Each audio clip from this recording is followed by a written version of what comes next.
Moisturizers, one of my favorite topics. Do love them. They smell good, and I smell so good, and I feel so soft. Gotta love it when they've done things right. Isn't this cool? Hello everybody, I'm Joy, and welcome back to Sustainable Jungle, where we share sustainability tips, tricks, hacks, products, brands, and stories to do better for our planet. Today, we're talking about skincare, specifically eco-friendly, sustainable, organic, cruelty-free moisturizers, serums, and lotions. We'll be covering a bunch of considerations from ingredients to packaging, and we'll share a few brand recommendations that we've had the pleasure of testing out. First up, ingredients and product formulations are absolutely critical, not only from a human health perspective, but ecologically too. Now, there are a plethora of ingredients in the skincare industry, and an alarming amount of these are unpronounceable and have toxicity concerns. And it's easy for us to say you should look for natural ingredients, but unfortunately, when it comes to skincare, as with most things, the term natural, much like the term non-toxic, is especially ambiguous. Why? Because it's not regulated, it's not legally defined.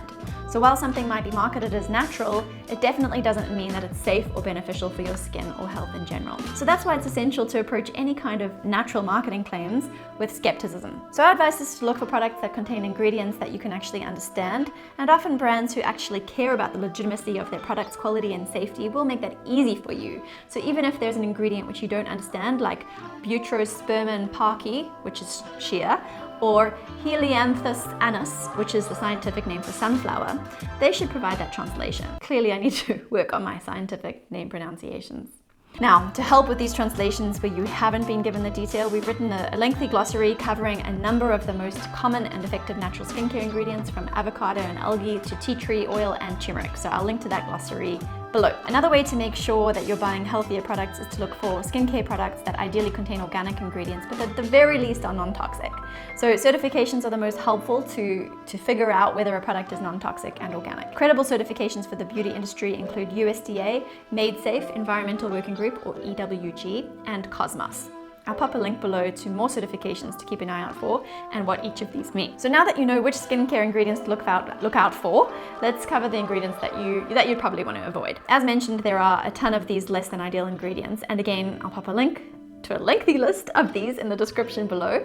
But in a nutshell, the most common ingredients that you'd want to steer clear of are parabens, or just look for the word para in the ingredient list. They're used as chemical preservatives in everything from shampoo to foundation, and they are linked to all kinds of issues like breast cancer and hormone disruption. Phthalates are also known as plasticizers, and these are used in body washes, hair products, and even nail polish.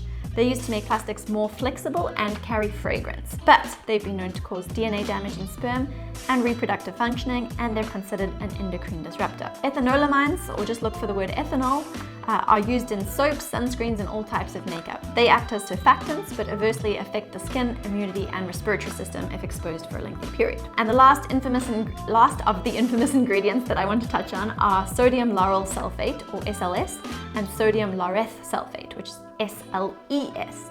These are also used as surfactants to help remove dirt and produce a foamy lather, and are common additions to shampoo, body wash, hand wash, and toothpaste, but are also toxic to marine life, cause skin and eye irritation, and are possible carcinogenics. It's also worth mentioning here that there are government efforts in the US to increase consumer safety with reintroduction to Congress of the Safer Beauty Bill package earlier this year. So this legislation includes the Toxic-Free Beauty Act, the Cosmetic Fragrance and Flavor Ingredient Right to Know Act, and the Cosmetic Supply Chain Transparency Act. So among other requirements, these bills propose a ban on toxic chemicals and demand full ingredient and safety data disclosure from suppliers.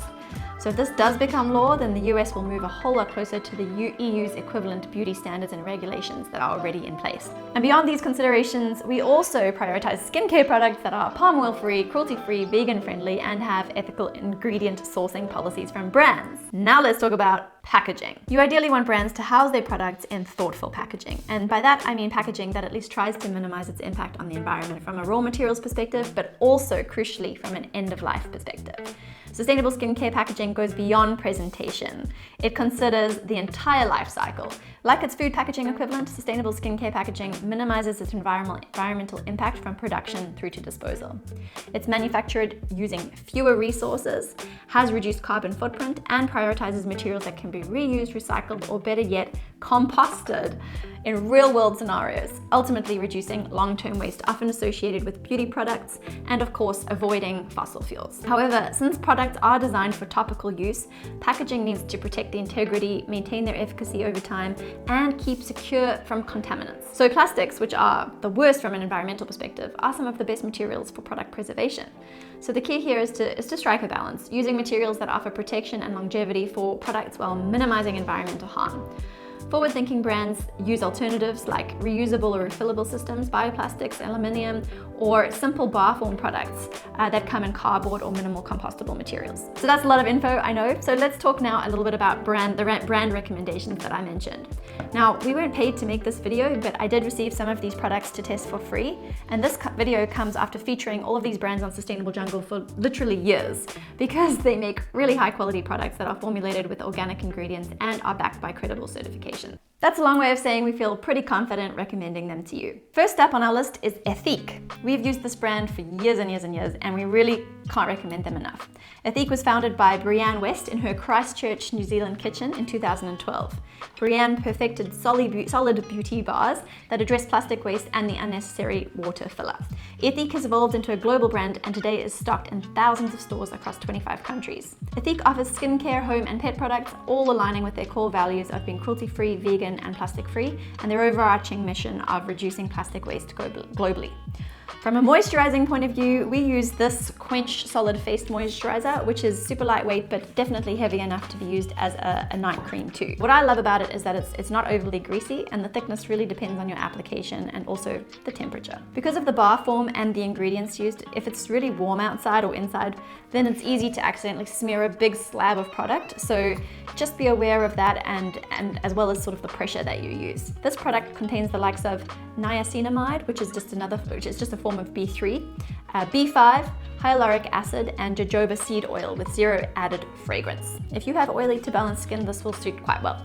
Personally, what I especially like about this moisturizer is that once applied, I don't have to wait for it to sink in before I put on my makeup. And this is a surprisingly important point for me as a super busy mom with just too much on my plate. We also use this Ethique Perfecta bar, which is specifically designed for dry skin, with a formulation including cocoa butter, jojoba, hyaluronic acid, which hydrates and prevents transepidermal water loss, resulting in softer and healthier looking skin. Definitely more of a night cream than a daily moisturizer, but again, it depends on your skin and how you apply it. Both of these moisturizers come in these compostable tubes and both cost around $30 in the US. They should last a couple of months depending on use. You can see these start to look a little tired by the end of their use. The second brand that I want to talk about is Fat and the Moon. Founded by herbalist Rachel Budd, their philosophy is one of healing, self-care, and self-love. They choose ethically harvested and organically cultivated ingredients in their products, and their operations from manufacturing through to marketing are conducted under one roof with a dedicated team of 25 people. We've been using the All Cream, which is their multi-purpose cream for your face and body. I found this one to just be luxurious and super softening. The formulation stands out for its simplicity with only 6 ingredients in total, most of which are organic food for the skin, really, like shea butter, rose water, sunflower oil, and aloe vera. I have to say that this is probably my favorite formulation for my skin type, which I'd say is normal, but aging slightly. It was just the right weight to be moisturizing without being heavy. With this one, just also know that because of its organic composition, the consistency might vary, and you ideally want to use the cream within 4 to 6 months of purchase, and just make sure you store it in a cool, dry place to maintain its integrity. This product comes in this glass jar with a metal lid, and you can opt for a 6-ounce jar for $44 or a 2-ounce jar for $20. The third brand that I want to talk about is Activist Skincare. Activist Skincare handcrafts filler-free products in Southern California.